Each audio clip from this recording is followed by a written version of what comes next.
Ang reading mo, Pisces. Welcome back to our channel. Naway nasa mabuti kayong kalagayan while watching the channel. This sa general reading kayo ng balang magpalit ang situation nyo sa reading ko.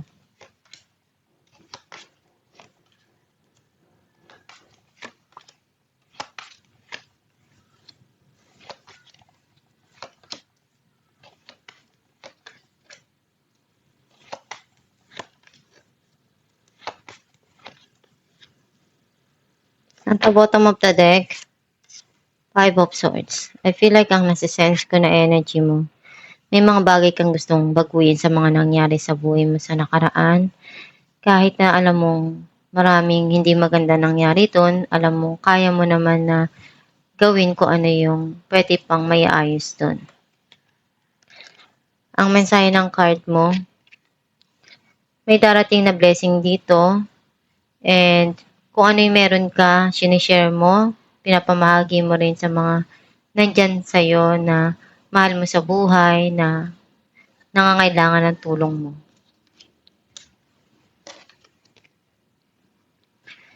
Sobra mong sipag, nandun yung attention mo palagi sa pagpapaunlad ng hanap buhay mo, ng pera mo. Some of you may tao na darating na tutulong or magbibigay sa'yo ng makakaya niyang tulong.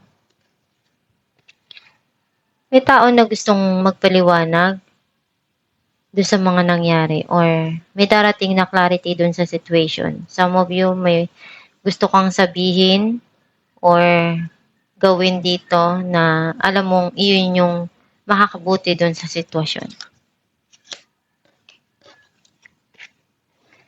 Meron darating na gustong-gusto mo at matagal mo na tong hiniling.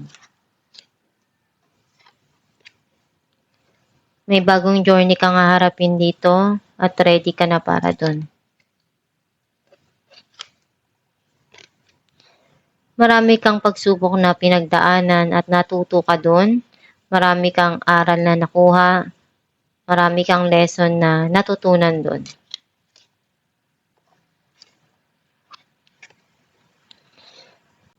Gagawin mo lahat para makuha kung ano yung magpapasaya para sa'yo.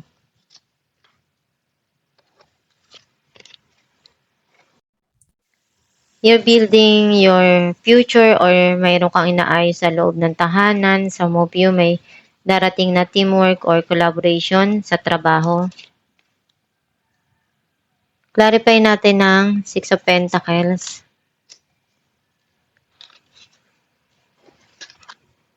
Page of Pentacles and Three of Swords.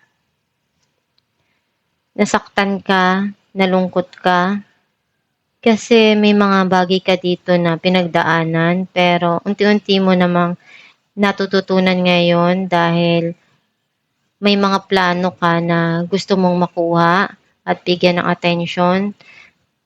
And may mga dumarating din naman sa buhay mo kahit paano na nakakatulong para malimutan mo yung mga nangyari na yun. Clarify natin ang Knight of Swords. Three of Pentacles and Eight of Pentacles. Sobrang busy ka sa trabaho. Marami kang inaayos ngayon, ginagawa.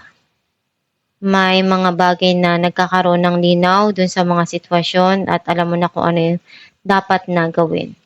Clarify natin ang The Fool.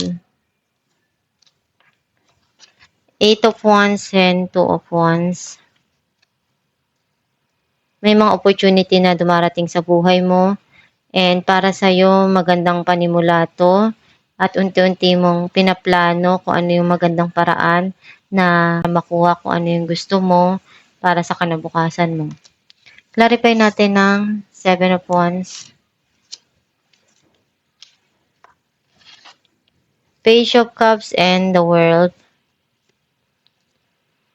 You're manifesting changes sa buhay mo. And marami ka pang pangarap na gusto mong makuha. Gagawin mo lahat para ma-achieve mo kung ano yung para sa'yo, yung mga dreams mo. Clarify natin Knight of Pentacles. Knight of Wands and Temperance. Kailangan mong habaan yung pasensya mo, huwag magpadalos-dalos sa desisyon. And nakikita ko na sobrang busy mo dun sa passion na 'to, some of you, may tao dito na pabalik-balik sa buhay mo. And kailangan mong balansehin yung mga dumarating sa buhay mo at alamin kung tama pa na bigyan ng panahon yun. Clarify natin ang Nine of Cups, Seven of Wands, and Six of Cups. Itong past person mo, gagawin niya lahat. Kasi ikaw yung isa sa talagang pinangarap niya. Some of you, isa sa gustong-gusto mong darating is yung talagang magpapasaya para dun sa mga mahal mo sa buhay. Kasi kung anong meron ka, meron din sila. Masaya ka dahil masaya sila. Ginagawa mo lahat ng makaya mo dahil sobra yung pagmamahal mo sa kanila. Clarify natin ang The Chariot. Four of Wands and Ten of Cups. May darating dito na sobra kang magiging masaya at yung mga mahal mo sa buhay.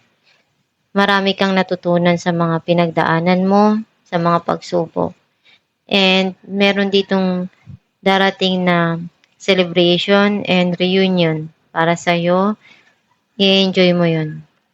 Clarify natin ang Three of Pentacles. Wheel of Fortune and Three of Pentacles. Nagkaroon na ng end yung cycle. May new cycle na papasok dito na bago. And andun yung meron kang inaayos dito sa financial mo at sa kinabukasan mo.